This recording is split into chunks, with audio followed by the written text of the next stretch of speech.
based on the view of the people, the followers of Jesus. Which people? The followers of Jesus. Okay. What is the dominant view that they've held? And they held even to this day. Is it? This is what it is very clear. That's the reason I brought the topic. Yes, according to the followers of Jesus, believers of Jesus, the laymen, including the learned scholars, they all say that Jesus did die on the cross. He was buried in the grave. He stayed there for 3 days and 3 nights, and then he rose from that, and he came, and the prophecy was fulfilled. Yes. Awesome. Okay, very good. I appreciate that. So now the reason why that's important is because this goes into the evidence that I gave in my opening statement with the Quran verses that says that Allah made the followers of Jesus dominant in spreading the message. And so therefore, since the dominant message is that Jesus died and resurrected 3 days later, either that's the belief that Allah helped spread and that's the true message of Jesus, therefore making Islam false because it contradicts that obviously, or that's the message of the disbelievers. The disbelievers overcame the true believers in spreading this message that Jesus died and rose again, and therefore Allah failed to keep his promise in making the followers of Jesus dominant,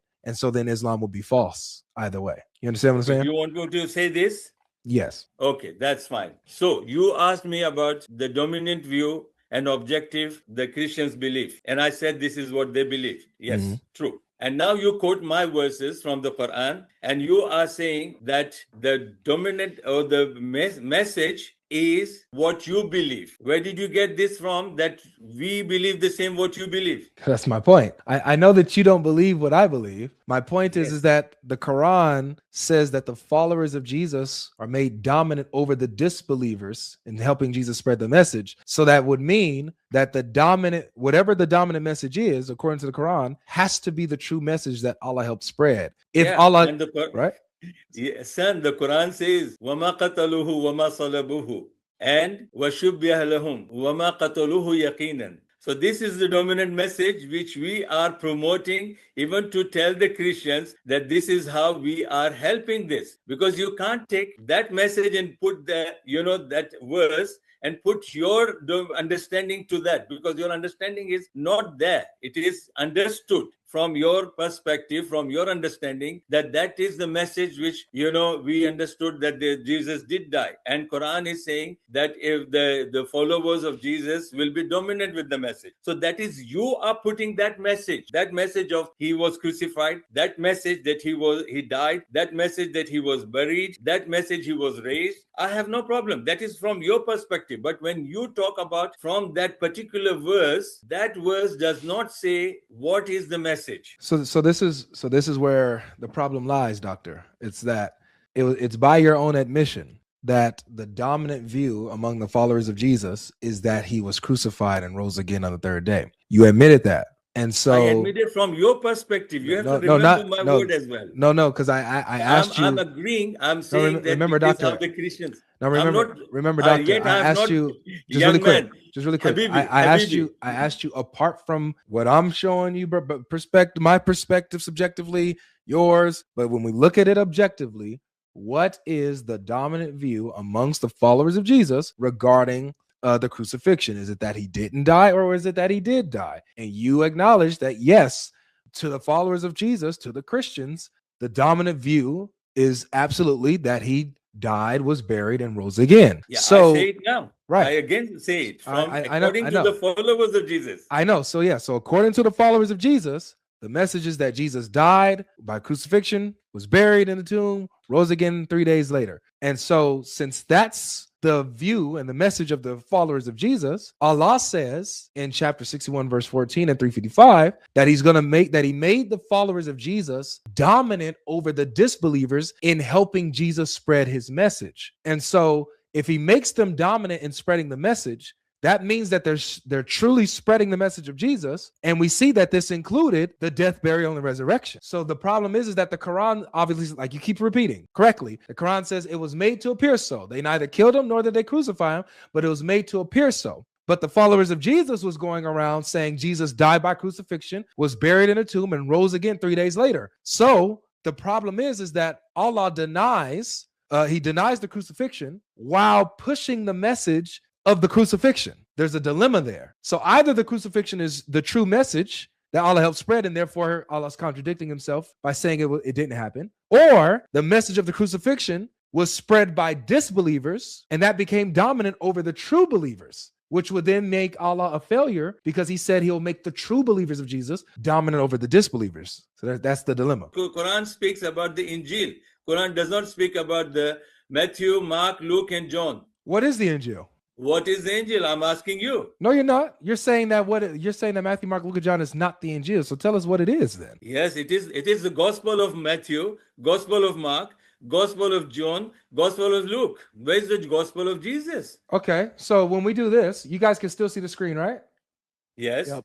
Okay, so if we do this, the beginning of the Gospel of Jesus Christ, the Son of God. That's how Mark starts off. So it's not his own gospel.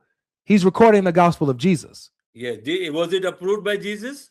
Was it approved by Jesus? Jesus says that I send you prophets and scribes. So when Mark says that he's writing, when Mark says he's writing the gospel, did John write that in front of him? This ain't John. This is Mark. When Mark is saying that he's writing the gospel, he's writing the Injil. Is he right or is he wrong? When did he start writing? It doesn't matter.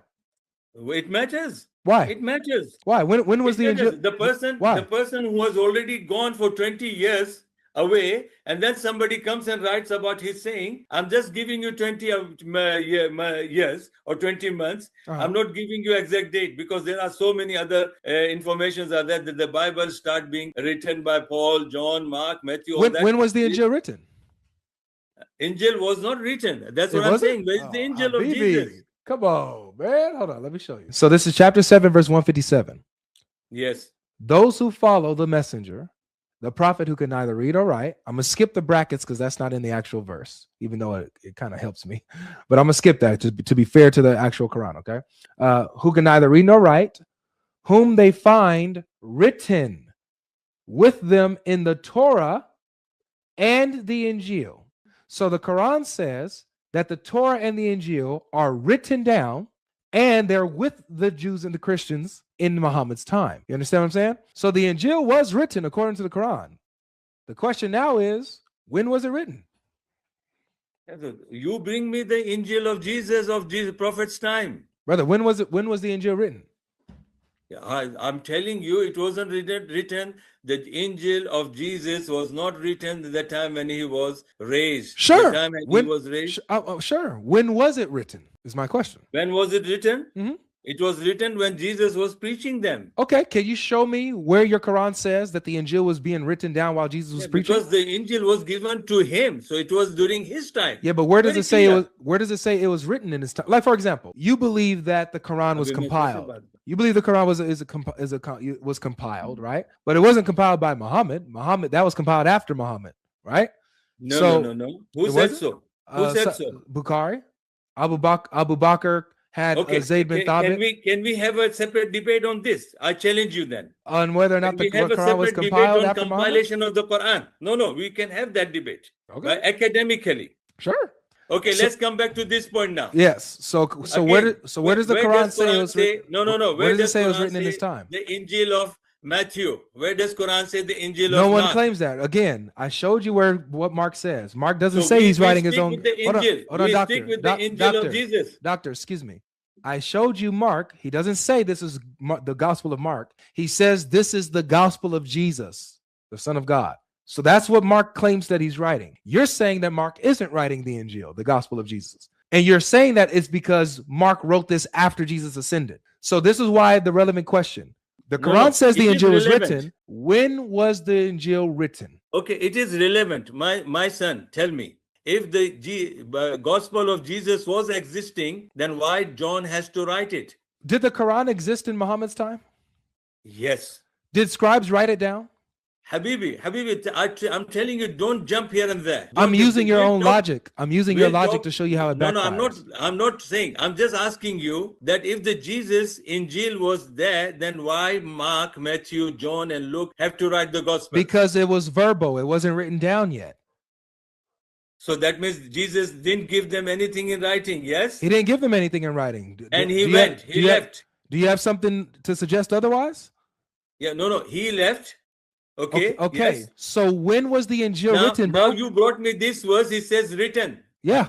Written where? It says the Injil was written. My question to you is, when But was now it written? you are saying it was verbal. Just now you said. Oh my gosh, dude. Just like how the Quran started off as a verbal recitation, so the Injil is a verbal recitation and ends up getting written down after it's verbally recited. Just like the Quran. If you have a problem with that, show me otherwise. When was the Injil written down? Tell me.